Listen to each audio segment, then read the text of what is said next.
kind of funny story because she wasn't famous when I first kind of hired her to be a part of the movie. She had to jump through a lot of hoops. The studio that made the movie, Orion Pictures, the executives did not know who she was. Fortunately, one of the executives, Barbara Boyle's son, who was maybe, 15 years old at the time, knew of her from her, I guess, borderline MTV video.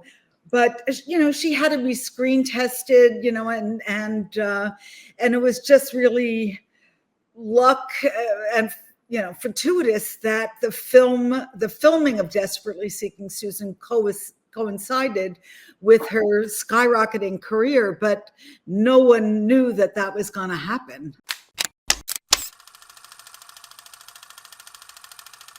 I am thrilled to be talking to one of my favorite filmmakers and now author, Susan Seidelman.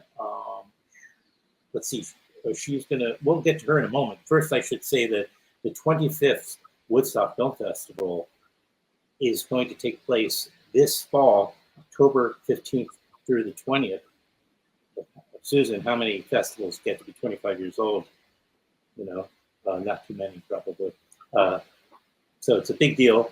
And I'm just thrilled to invite you onto the podcast. And we're going to have an event at the Orpheum Theater in Saugerties, New York, on July 15th. That's a Monday at 6:30 p.m. It is a combination screening and author book signing event. And specifically, we're going to screen Susan's 1985, her sophomore effort, as they say, Desperately Seeking Susan.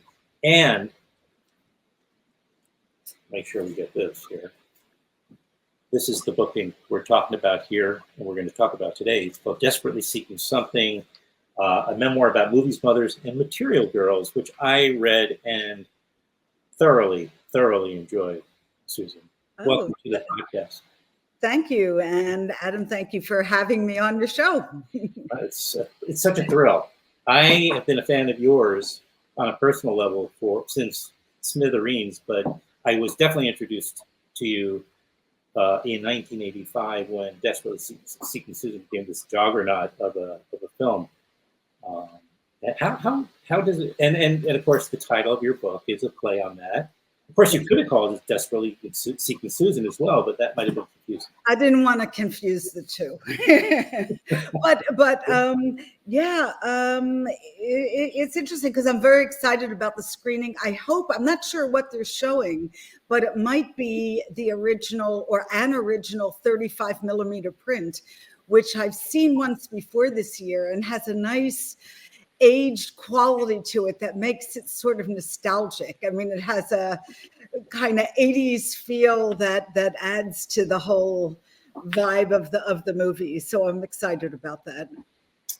Do you show Desperately Seeking Susan very frequently, or I'm sure you're asked to screen it on a regular basis, but it screens it screens on TV, it streams sometimes, but that's the digital version. But now that the book is coming out, there are more screenings of it because, I'm trying to do, since I'm a filmmaker, I'm trying to combine film screenings with book signings because, I think it's nice to see the work and then you can read about the behind the scenes when you read the book. And you're introducing the films to new audiences, new generations potentially. And how do younger folks respond to when they see a movie like Desperately Seeking Susan or Smithereens and Cookie and your films? How do they respond to it? Yeah, I've been really pleased. I mean, it's been very interesting because I've gone to a few screenings recently where I know that everyone in the audience, or let's say 80% of the people in the audience, weren't born when I made those films. And you never know whether a film is going to pass the test of time. But that's been interesting because both of those films are a little bit like a time capsule of New York at a certain period of time. And it's a New York that doesn't exist today anymore. And so there's kind of I think young people have a certain interest in what New York was like when it was still funky and raw, and young people could still afford to live in Manhattan, and the Lower East Side was really like, at least my experience was that it was kind of a playground for for for students, for aspiring artists, who could afford to live there, and it was so funky in a colorful way that it was inspiring, certainly to me. I appreciate that you called New York City funky and raw the code words for dangerous. Well, it was dangerous. I mean, it was because, let's face it, New York in the 70s was going through a bankruptcy crisis. There were very few police. There was very few, a lot of the buildings, especially in downtown area, the East Village, were boarded up.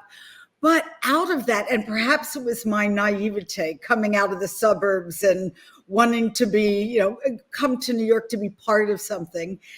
But it was fun. I mean, something about the outlaw quality of it that I tried to capture in both of my films, but you feel it a little bit more in Smithereens because that was shot in 1980 and 81. By 84, 85, the city was getting a little bit more cleaned up, but it's still there in Desperately Seeking Susan.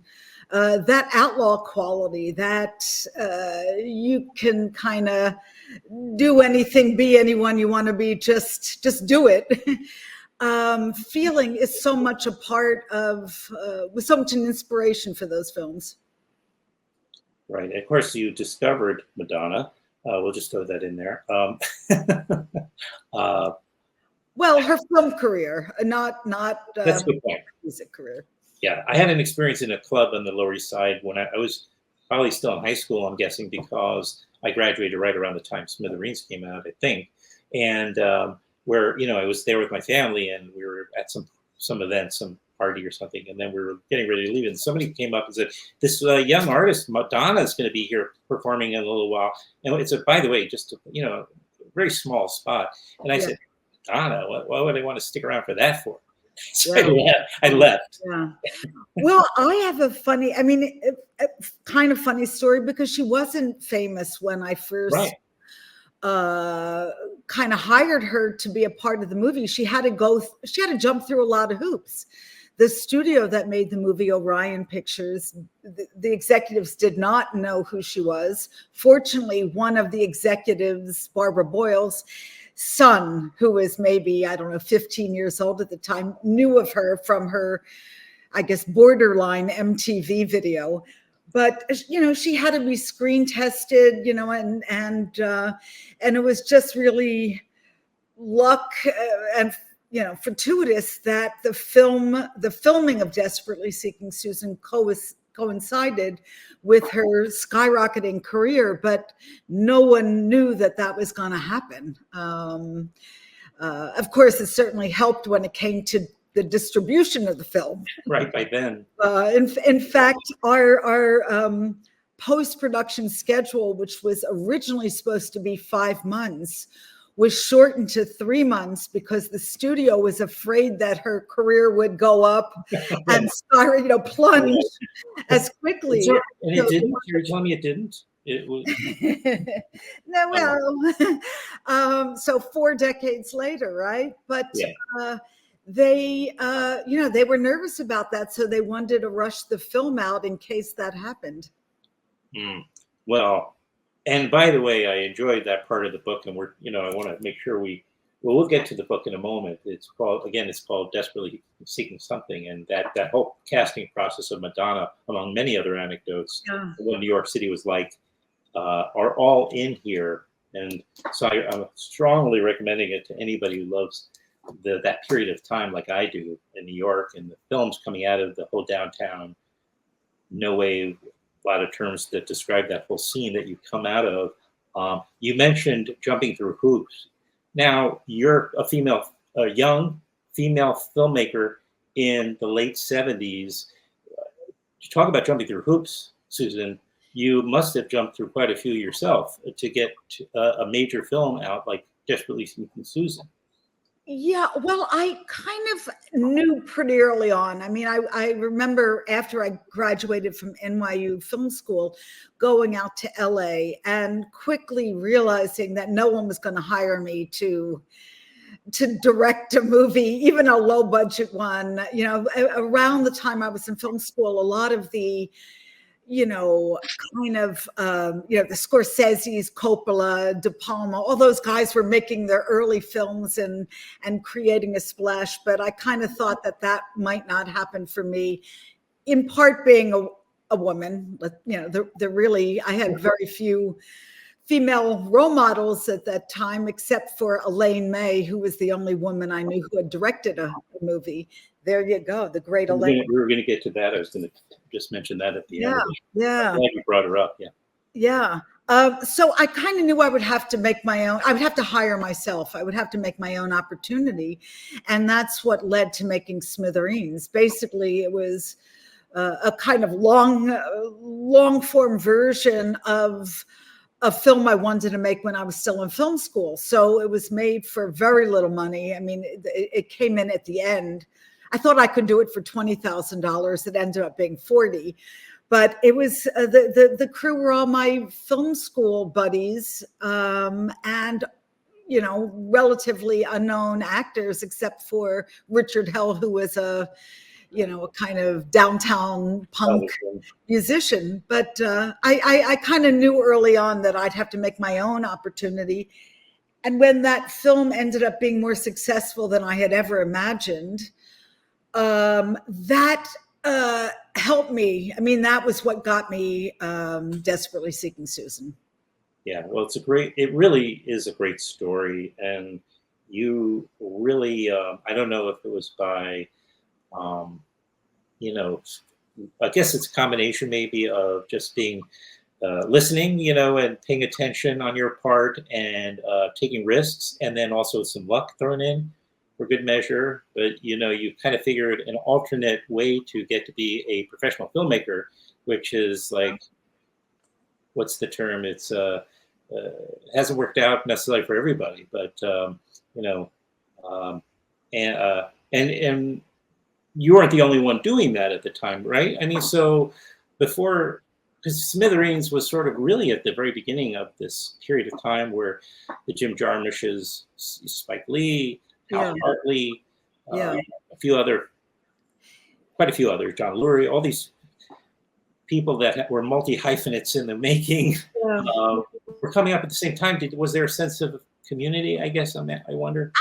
There was. I mean, living downtown, there was a sense of community amongst creative people who were working in various mediums. I mean, like musicians would be starring. I think Debbie Harry starred in a movie directed by Amos Poe, John Lurie in Jim Jarmusch films. So, and then of course there was the art scene. A lot of artists, painters, graffiti artists were all collaborating. Again, there was, it wasn't about money. It wasn't about becoming rich and famous then. Later, it might have become about that, but then it wasn't. It was about just wanting to tell these stories about the times that we were living in. And it was interesting because that in those days, independent film really was independent. I mean, it was made for no really, very low budgets with no thoughts of how am I going to get this distributed. We were just making these films and hoped they would play in some festivals. Independent film, as it then became popularized, really didn't start until the 90s with people like Harvey Weinstein, the early Harvey Weinstein, Miramax. Well, you can mention his name. It's okay. Yeah. But then independent film became kind of those $10 million movies like Shakespeare in Love, maybe, or even in Love. but the independent film scene, as I knew it back then, really was like Mickey Rooney and Judy Garland putting on a show in the bar, garage. Well, and then you're within 2 or 3 films, right? You've seen that next phase, how quickly the independent film world, which, you know, changed so swiftly, where it all kind of fell in on itself. All those little boutique distribution companies went bankrupt, or, you know, what have you, right? Well, I think what happened is that the studios realized that there was this untapped market. And so then all the studios, you know, Fox had Fox Searchlight, or New Line had Fine Line, and Universal had their thing. They realized that there was this audience out there that they didn't anticipate, and that if they could have these subdivisions of the big studios where they could make films for a lower budget, they could turn a nice profit. But that, again, that was still, when I made Smithereens, that was still, you know, 8 to 10 years in the future. Right. But the one thing that I did know, and I do talk about in the book, was that, again, starting out, especially as a young woman, and as a woman that didn't look like my idea or the studio's idea of a film director. I mean, I was young, I was female, and I was slightly under 5 feet tall. I mean, I was little. So I had, you know, I looked nothing like John Ford or John Huston or eye patch, nothing, right? Nothing. You know, there was a community of indie women like Lizzie Borden and Betty Gordon, who were around the same time making these films, that they just telling stories that hadn't been told and that they wanted to tell.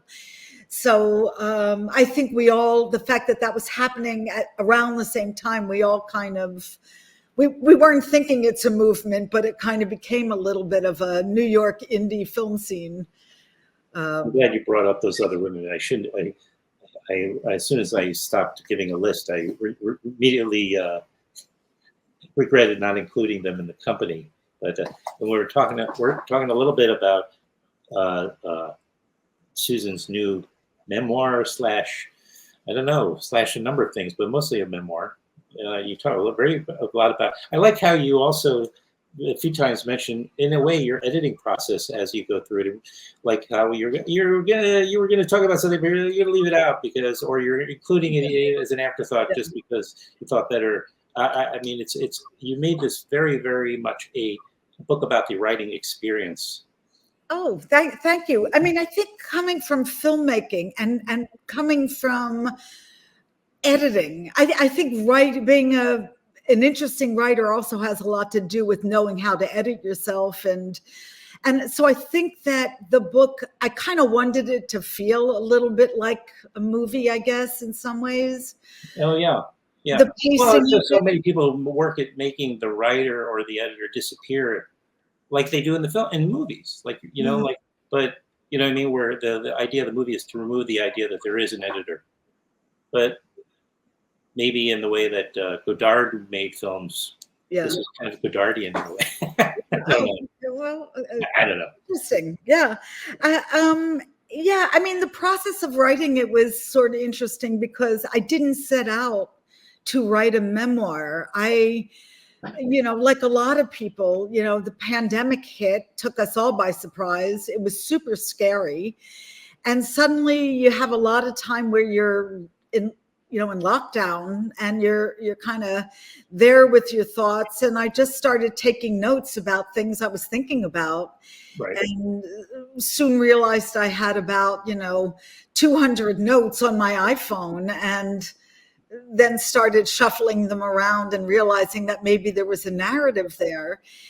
And also I think that suddenly, the other thing that happened is when I started, I was probably, I think in the beginning of the pandemic, 68. I knew that 70 was, around the corner. And that's a little, when you've been part of youth culture for so long and you felt young for so long, suddenly when that 6 changes to a 70, to a 7, that's like, you kind of take stock a little bit and start thinking about your life in a different way.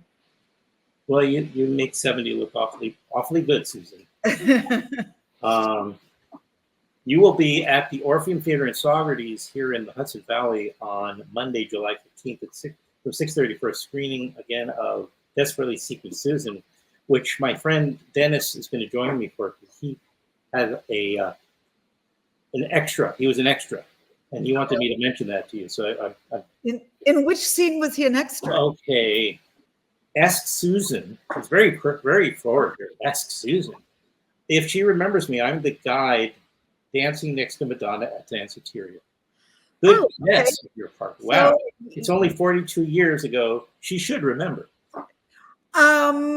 Yes, I certainly remember there. I remember 3 different actors, 2 who were like wearing kind of Victorian kind of clothing, like punk Victorian, right. And one guy with a shaved, wearing a dress with a shaved head. So the extras in that Danceteria scene were very important because that was very much a fish out of water scene for the actor, the hot tub salesman played by Mark Blum. Mark Blum, of course. Yeah, in fact, one of the things that was kind of cool about the casting, and to me, and I say it in the book, God is in the details. Like a good movie gets all the details right. So you can watch it multiple times and notice new details that were intentional, that you might have missed the first time around. But what I loved about the casting, and I worked with 2 great casting directors, Lisa Brayman and Billy Hopkins, was that it was an interesting mix of up and coming New York actors who would go on, many of them, to have very big careers, like John Turturro and Giancarlo Esposito, Laurie Metcalf, Will Patton. Will Patton, rather. Yeah, I mean, it's true. John Turturro, Laurie Metcalf is in it, right? Robert Joy, even characters, Stephen Wright. People you recognize everybody in it. You're right. It's a very nuanced film, which is, I'm very excited to see it again because every 10 years, I guess I watch it, and I'm just very excited to now see it on the big screen, the first time on the big screen since it came out. So really? I'm very excited to be, and hopefully, I think we'll get a nice group out. That's the idea. Everybody watching and listening must come out and support this event because I don't see you very often at things, Susan. Are you kind of a little bit of a hermit out there in Bucks County? No, I go out to things. Well, everyone was a hermit for the last couple of years. Okay, fair enough. That's that. Fair enough. But I get out there. But I mean, I lived in New York for 40 some odd years, and then 2 years before the pandemic, not knowing that would happen, I moved out to the countryside. I guess like a lot of people who move upstate, I moved I'm guilty. to Western Jersey. But I'm excited, and I hope that people who had seen the film 40 years ago will come out and revisit and bring their kids, bring their grandkids. They'll love it, and they'll see Madonna when she's just spry young. Yeah. Ingenue. Is that a good word? I don't know. But bring the kids and buy a copy of Desperately Seeking Something and get it autographed from the author herself. And I'm going to also plug to you personally, Carrie Corrigan's new book on Elaine May, because I thought of you as I've been reading it. And reading these back to back has been a real education and eye opener. And I mean, I kind of had a sense that how few female filmmakers, rather what a male dominated it still is, but it's really good reads. And I want you to definitely pick this up if you can get a chance. Well, Miss May does not exist, and really well written book. Well, I remember. I mean, I talk about Elaine May in my book because that was the only in the 70s when I was in film school.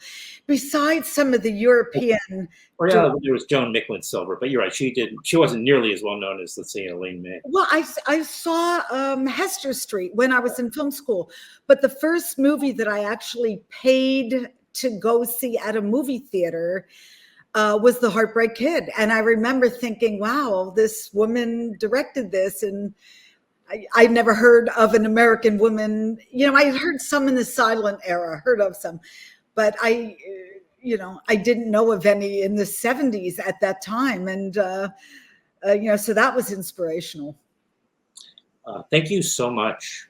And again, I look forward to meeting you in person on the 15th, on the 15th, just days away, a week from today as we speak. Yeah. So thank you very much for putting aside some time for us here on the Let's Talk Film podcast. Thank you, and I'll see you in Woodstock or Socrates. Bye-bye. Thank you.